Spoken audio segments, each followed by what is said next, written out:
Graça e paz, meu irmão, graça e paz, minha irmã. Eu quero te abençoar nesse dia, quarta-feira, que seja um dia cheio de Deus, como certamente está cheio de neve por aí. A proposta, a planejamento, né? A previsão é a melhor palavra. Planejamento não, previsão é que neve muito aqui em Montreal.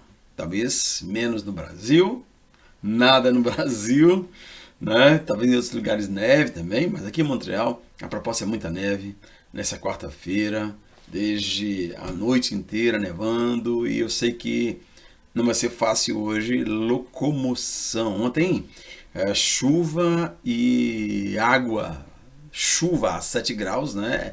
É, é gelo e é muito perigoso isso, muito perigoso. Que Deus abençoe cada pessoa, que dê prudência necessária para a vida no dia a dia. Mas eu gostaria de continuar falando com você, que tem falado nessa semana com a igreja, no Café com o Pastor, que fazemos todos os dias, de 7h14, uma reflexão rápida. E todos os dias de segunda a sábado temos ministrado sobre Levítico capítulo 10. Em Levítico capítulo 10, nós temos uma história super interessante, quando logo no início, no estabelecimento do sacerdócio, quando Deus separa Arão e os seus filhos, ele tinha 4 filhos, para o exercício do sacerdócio, 2 filhos morreram ali no início, logo no início, depois de consagrados, morreram dentro do tabernáculo, no exercício do sacerdócio. E aí a gente pergunta assim, como é isso? Como isso pode ter acontecido? Por que isso aconteceu? O texto nos responde isso. Vamos ler a história primeiro? Nadab e Abiú, filhos de Arão, tomaram cada um o seu incensário e puseram neles fogo, e sobre este incenso, e trouxeram fogo estranho perante a face do Senhor, o que não lhes ordenara. Então saiu fogo de diante do Senhor e os consumiu, e morreram perante o Senhor. E falou Moisés a Arão: Isso é que o Senhor disse: Mostrarei a minha santidade naqueles que se cheguem a mim, e serei glorificado diante de todo o povo. Porém Arão se calou. Arão se calou. Obviamente, ele tinha perdido 2 filhos naquele dia, e depois, na sequência do texto, ele vai dizer: Eu já perdi 2 filhos hoje, Moisés. Você quer o que de mim? Você quer que eu haja como? Eu perdi 2 filhos e eu não posso pranteá-los. O que você quer de mim? Os sacerdotes tinham que, no final do dia, no final da festa, comer a carne separada para o sacerdote, e Arão não quis comer, não tinha fome, não tinha sabor à vida dele naquele momento. E aí Moisés chamou a atenção, ele disse: O que você quer que eu faça? Eu já perdi 2 filhos, o que eu vou fazer agora? Bom, a questão não é essa. O luto de Arão é uma outra conversa, muito importante. Mas o que eu quero que a gente pense hoje é que nós precisamos de cultuar a Deus segundo os ditames de Deus, segundo a vontade de Deus, e não segundo a nossa vontade, e não segundo aquilo que é bom para nós. Se você olhar bem atrás, quando o tabernáculo fora inaugurado, Deus acendeu fogo para aquele povo. Fogo santo, fogo dos céus. Aquele fogo deveria conduzir o culto, pelo menos naquela primeira etapa ali no deserto, aquela primeira etapa, enquanto o tabernáculo estivesse ali naquele lugar, eles deveriam usar o fogo segundo o que o Senhor trouxe dos céus. E aí é algo sério, queridos. Nós não precisamos de qualquer fogo. A igreja precisa de fogo, mas que fogo que a igreja precisa? Você precisa de fogo dos céus, o fogo do Espírito Santo, o calor de Deus. Então esse texto mostra para nós a morte de 2 sacerdotes, os 2 primeiros sacerdotes, na linhagem principal. Arão, depois eles foram os primeiros na escala sacerdotal, sobrinhos de Moisés, mortos quando traziam um fogo perante o Senhor, que o texto fala de fogo estranho. Aquele fogo era estranho porque não fizeram o que Moisés havia ordenado, o que Deus havia ordenado, cultuar da maneira dele diante do Senhor, dentro do tabernáculo, mas da maneira deles, foram consumidos pelo fogo do Senhor, conforme nós vemos agora mesmo. A questão é essa: não podemos cultuar a Deus, não devemos cultuar a Deus nos nossos próprios ditames, na nossa própria vontade, porque isso pode tornar-se um grande problema. Deus estabeleceu maneira de ser adorado e isso deve ser, nós devemos fazer atenção a isso. O nosso culto deve ser um culto bíblico, racional, bíblico. O culto divino deve seguir as prescrições da Bíblia Sagrada e não a criatividade do nosso coração. Nós estamos numa época de muita criatividade. Temos que prestar atenção a isso. O que aqueles meninos fizeram que foram consumidos pelo fogo do Senhor? O texto fala que eles fizeram o que Deus não ordenara. Olha aí no versículo número 2, versículo número 1. O culto a Deus deve ser prestado segundo as prescrições de Deus, segundo prescrições divinas, não segundo a nossa vontade, segundo a nossa criatividade. Deus estabeleceu como ele deve ser adorado e nós não podemos fazê-lo pela nossa própria imaginação, não podemos fazê-lo segundo aquilo que nós decidimos, mas segundo as ordenanças divinas. Trouxeram fogo estranho perante a face do Senhor, o que não lhes ordenara. Então, aquilo que não é ordenado é estranho. Aquilo que é comum é estranho ao Senhor, porque Deus não é comum, Deus é santo. Tomaram fogo comum e não fogo do altar.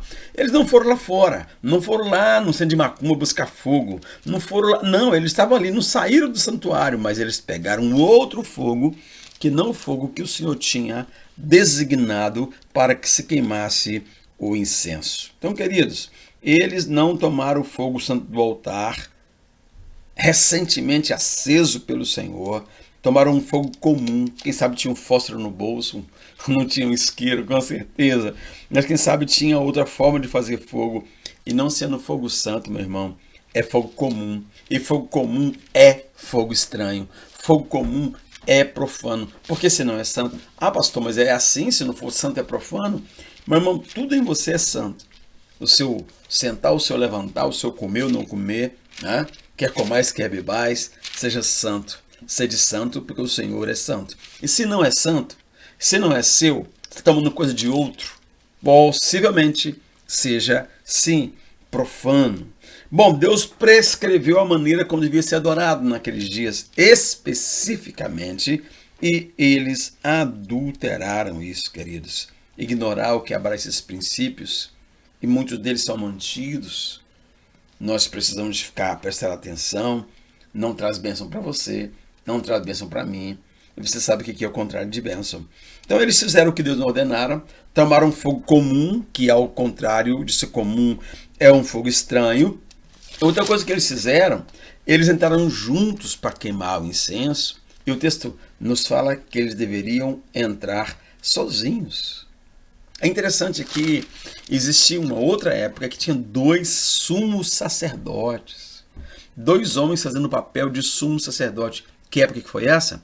Na época de Jesus. Na época que trouxeram fogo estranho para Deus. Na época que crucificaram o Filho de Deus. Na época que o desconhecimento de Deus era total, absoluto, estranhamente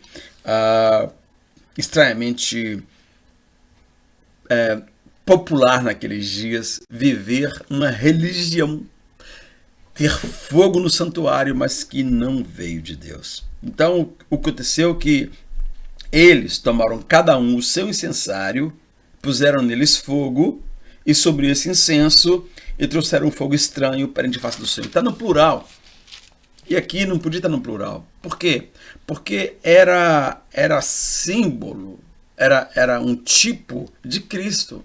E não tem 2 Cristos, um Cristo só.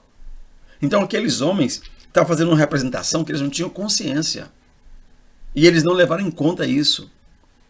E eles foram juntos, os 2. Entraram, pegaram fogo estranho, já estava errado, e foram queimar diante do Senhor, está tudo errado. E foram os 2 juntos, erradíssimo, porque eles tinham ali uma coisa que eles nem sabiam. Quando entraram juntos, eles quebraram, transgrediram um preceito divino. O livro de Levítico, então, você vai ler aí que o perfeito sacerdote, que é Cristo, estava ali presente naqueles símbolos, apontando para ele, e ele é o perfeito sacerdote. Ele não é dois, não é três. Ele é o Cristo, o Filho de Deus vivo. Então o símbolo não pode destoar do simbolizado. O tipo não pode ser diferente do antítipo. Precisa ser assim. Então, nós precisamos de ver que nós, enquanto semelhantes a Cristo, temos também que tomar cuidado com as coisas que fazemos e com o fogo que queimamos no nosso coração. Bom, outra coisa é que eles trouxeram fogo perante o Senhor de maneira irrefletida. E nós temos que trazer para Deus um culto racional. Eles agiram precipitadamente. Aliás, toda precipitação é arriscada por si só, né? Toda atitude de precipitação. Fizeram por empolgação.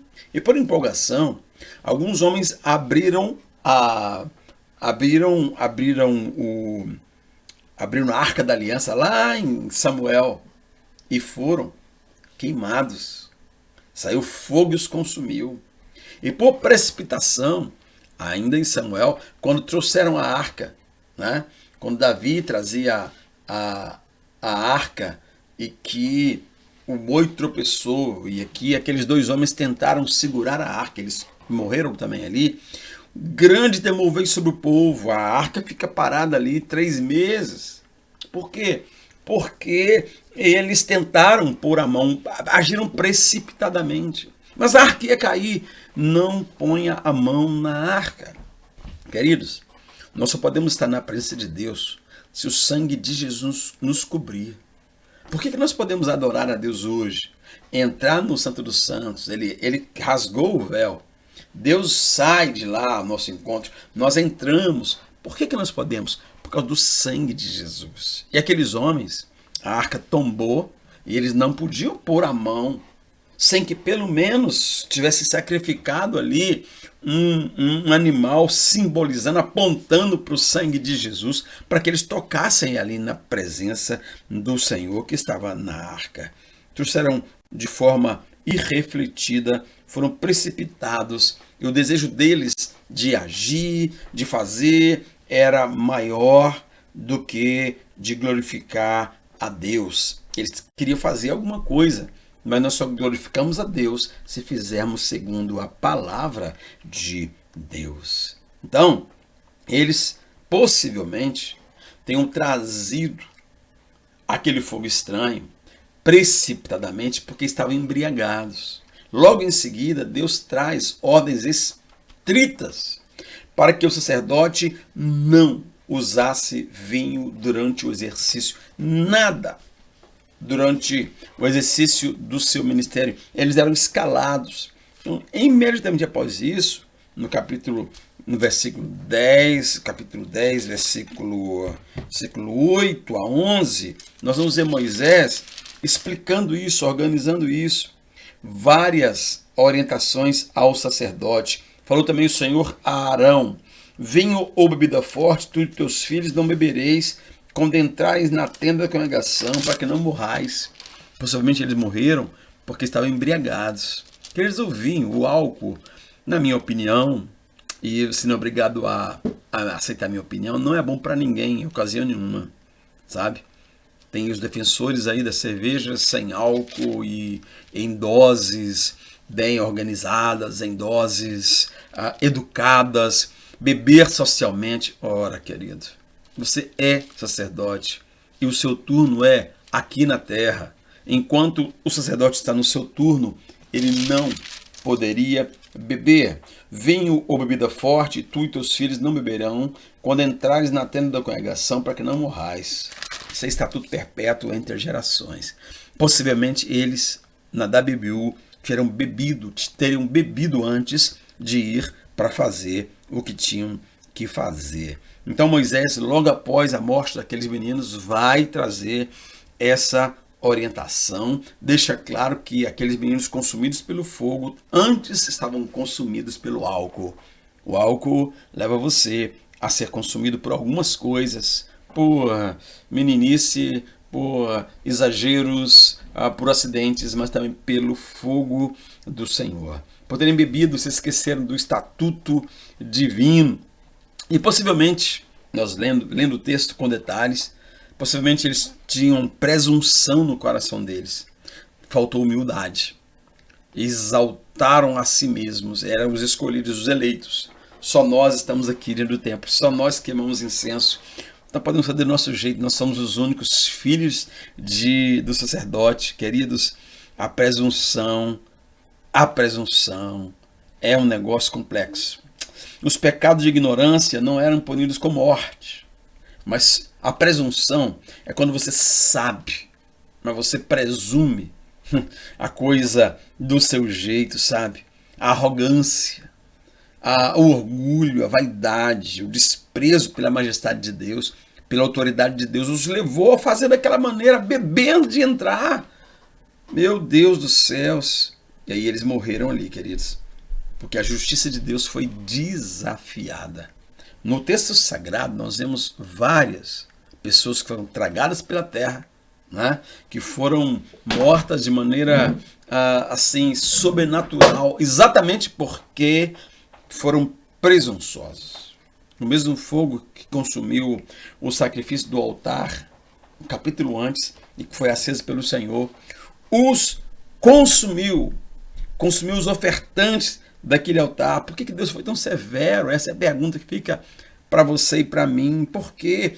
Porque eles desprezaram a lei divina dada por Moisés, porque foram presunçosos, porque fizeram do jeito deles, porque não tiveram cada um o seu processo de purificação diante de Deus, por causa do sangue que apontava para o sangue de Jesus, né, como nós temos hoje, porque eles desprezaram o culto e a glória de Deus no culto.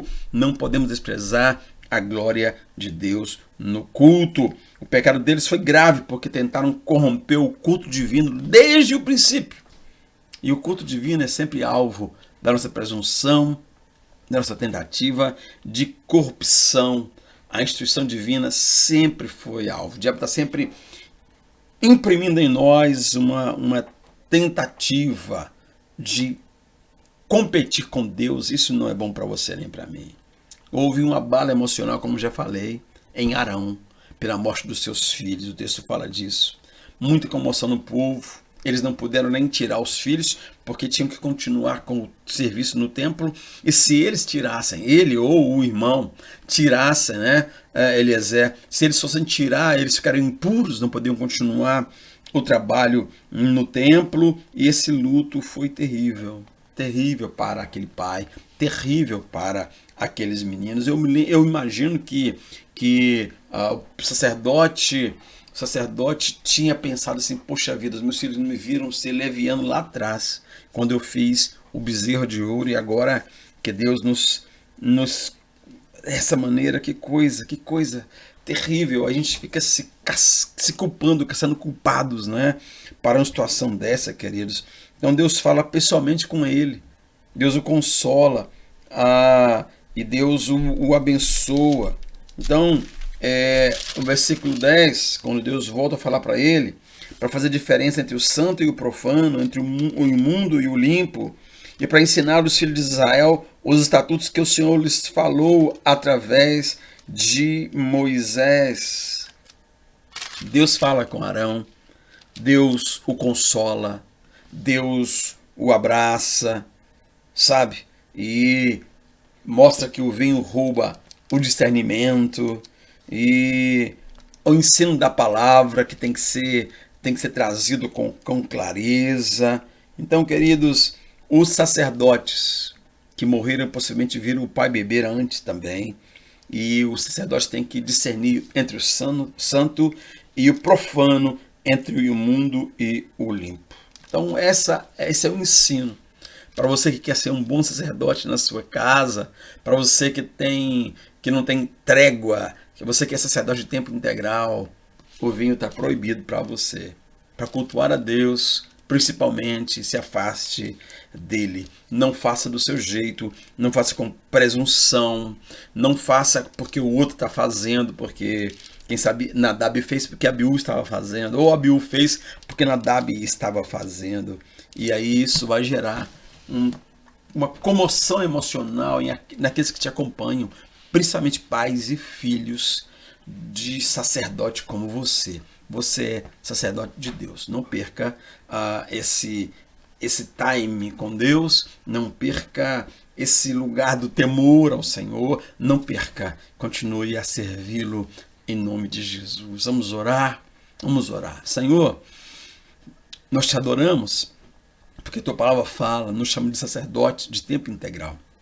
Então, Senhor, nós não queremos baixar a guarda, nem fazer do nosso jeito, nem fazer relaxadamente, nem fazer para a nossa própria glória ou por presunção e orgulho. Senhor, livra-nos do orgulho, da presunção e nos abençoe no exercício do nosso sacerdócio e ele se multiplica em tantos lugares da vida da gente, principalmente em relação aos filhos, em relação à família, mas em relação ao mundo, Senhor. Somos sacerdotes de tempo integral.